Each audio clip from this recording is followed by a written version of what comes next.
Oi pessoal, tudo bem?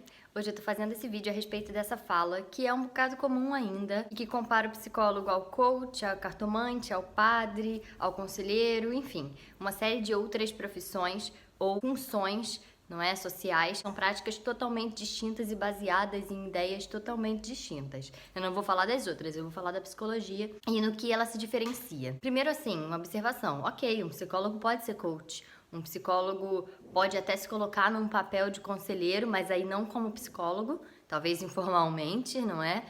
Prestando algum tipo de ajuda solidária ou algo do tipo.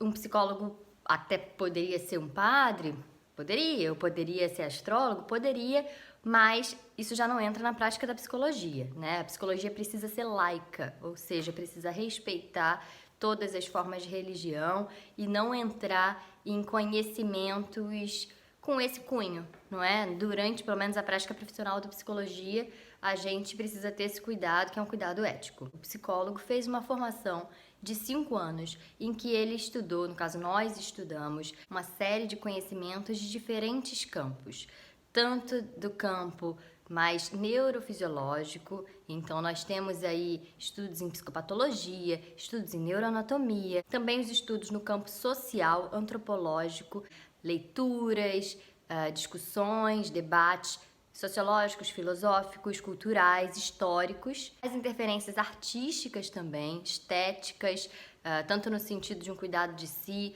quanto no sentido mesmo geral, porque na psicologia é comum a gente fazer essa interface com as artes, tanto para pensar as intervenções, quanto para pensar mesmo filosoficamente as questões da vida.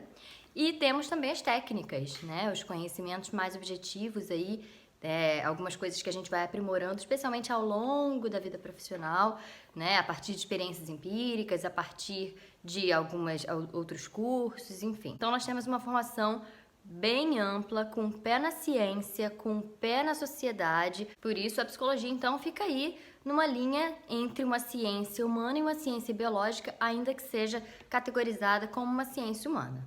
Para além desse conjunto de saberes, ou em meio a esse conjunto de saberes, nós também fomos elaborando uma certa ética, que eu novamente não estou dizendo que as outras profissões ou as outras funções sociais não tenham a ética deles, mas eu estou falando mais do que a ética do senso comum, eu estou falando na ética como uma praxis mesmo, como uma questão filosófica mesmo, da gente poder suspender a moral e até repensar a construção dela. Quando a gente não escuta, eu não escuto como Vanessa, eu escuto como uma psicóloga que está fazendo exercício constante de uma análise das minhas implicações, de como eu escuto aquilo, e suspendendo esses conhecimentos prévios, suspendendo qualquer conceito fechado, que na hora de acolher, na hora de pensar alguma possibilidade, se colocar junto e não sobre. Isso não é um movimento fácil, é um movimento construído ao longo de anos de formação, que é essa nossa ética de conseguir suspender a moral para pensar não o que é bom ou ruim, o melhor ou o pior, mas o que é mais potente ou mais saudável, ou o que é menos potente ou menos saudável naquilo que a gente diz, naquilo que a gente não diz, naquilo que a gente escuta, naquilo que a gente não escuta e em todas as conexões que estão ali para se fazer. Outra coisa importante que eu queria comentar é que fazer psicoterapia não tem um efeito placebo. Quer dizer, vamos corrigir aqui, até pode existir também um efeito placebo, entre aspas, da pessoa saber que está fazendo algo por si e isso ter já um efeito positivo.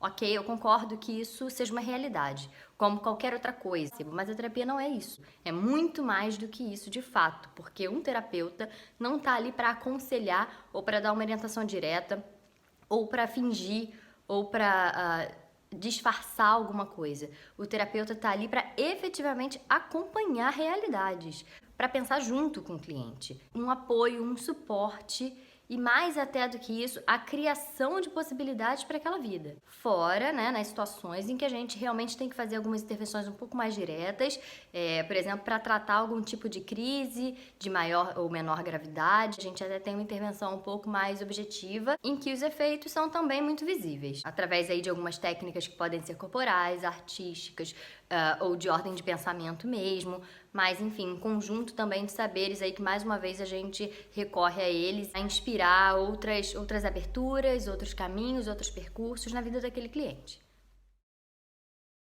É muito comum também a gente escutar pessoas dizendo: ah, mas você é psicólogo, você não pode reagir assim.